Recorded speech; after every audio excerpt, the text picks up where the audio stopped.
What's going on, guys? Welcome back to the channel. We're gonna be talking about tattoo client red flags. It's a perfect tattoo to talk about this subject with because this client was super rad. We got to do a traditional wolf black and gray on the forearm. It couldn't have been any cooler, any more fun, any more chill. So let's talk about tattoo client red flags. Okay. First and foremost is a picky client. I know, dudes, it's permanent. You want it forever. It's gonna be on you. It's important. We don't make any mistakes. But when a client is so picky that it becomes problematic for the tattoo, it's annoying. It's just one of those things that I'm like, you're killing me. At some point, a lot of clients are so picky that they're like forcing me to give them a bad tattoo. And I hate that. It's like, you have to let go of control. This is part of being tattooed. You have to just let me do my job. If you keep telling me how to do things, then the result is what you think you want with me doing it, but I'm not capable of doing exactly what you want because I can't read your mind. So if you're coming into it like, I'm gonna control this scenario, you're gonna end up with a bad tattoo because I can't picture exactly what you're thinking. And when you make recommendations that are too much or too far, it's very difficult for me to make it happen. Plus, when a person's so picky that they're like trying to control the tattoo, they often just like don't know what is right or wrong, and then they end up getting something that looks like crap. That's the worst one. There's also like a level of just like understanding that a client needs that this is a tattoo. It's not gonna be perfect. It's just not.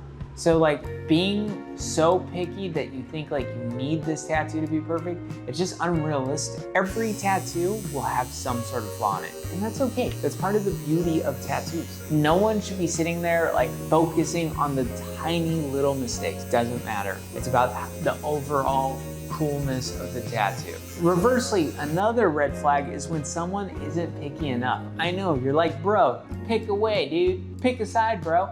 No. When someone comes in and they're like, whatever you want to do, and I'm like, okay, cool, I want to do this like skull ripping out of your skin. And they're like, nope, don't want to do that. And I go, okay, it's not about what I want to do. It's about me picking what you think you want. And that just ends up going into this big circle of like me guessing from thing to thing. And I wish you would have just came in and told me exactly what you wanted. Now this very rarely happens. And a lot of times people are like, whatever you want. And I'm like, cool, what about this? And they're like, perfect. That happens a fair amount. But more often than not, it's like, oh, hey, I want whatever you want. And then I give them an idea and they shit on it.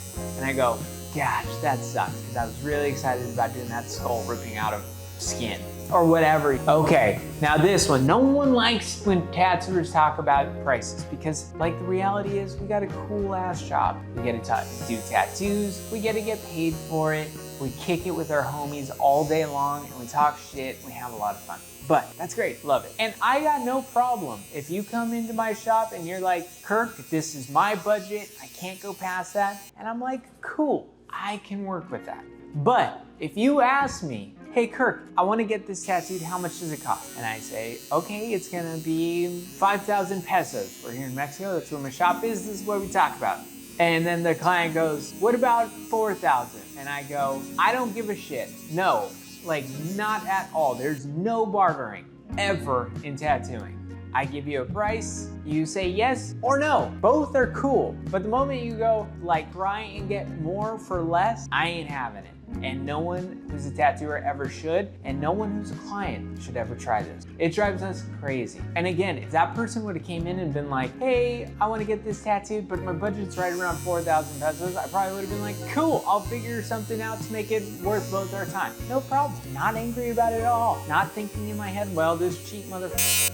Nope, that's not even a thought in my head. But the moment you start haggling with me and say like, oh, that's so expensive, bruh, I don't care. I don't like you. You're the worst client I've ever had. I hope I never tattoo you. I know that's a little harsh, but it's just like what happens in my mind. Maybe I'll rationalize and maybe I won't think that forever, but at the moment I'm like, that guy sucks, too bad. Okay, my last red flag. This is one of those things that drives me the most crazy is when people have a photo of a tattoo and they try and replicate the photo rather than looking at the tattoo on their body. You'd be amazed at how often this happens. And this is like very common in the Instagram era world, but it drives me absolutely nuts. Trying to have to figure out how I can make the tattoo on the body in the photo look the same on the body outside of the picture. It's impossible. Every time they're like trying to like position a tattoo based off of a photo, and I'm like, bro, we're making a bad tattoo now. We're making a crooked ass tattoo because you see it differently in a photo. Let me just line it up, make a nice pretty tattoo. Instead you're like looking at the photo being like, I think it's angled. And I'm like, how do you even see it like that? That doesn't even make any sense. But you're like, oh, this is one of those things. It drives me absolutely crazy. And hey guys, you ever get tattooed by me? I'm a cool dude. I'm almost never gonna say anything to anyone unless they're being like openly disrespectful. Actually, really, unless they're being super disrespectful, I'm never gonna say anything. If someone needs to stop moving, I'm gonna politely tell them to stop moving. I'm pretty chill. But this is one of those times where I'm sitting there in my chair and the person's like, and I'm like, I should have done better in school. That's like the only thought that comes into my mind. I'm like, I should have gone to university. I should have done something else, because I am gonna bash my head into one of these mirrors, because there's no way I can make this tattooed photo look the same on this person. Like, it's just crazy, I know. But yeah, other than that, chances are you're a cool client. Don't stress it too much. I probably like you. And if you like these videos, make sure you like, subscribe, check out our membership. See you in a few days.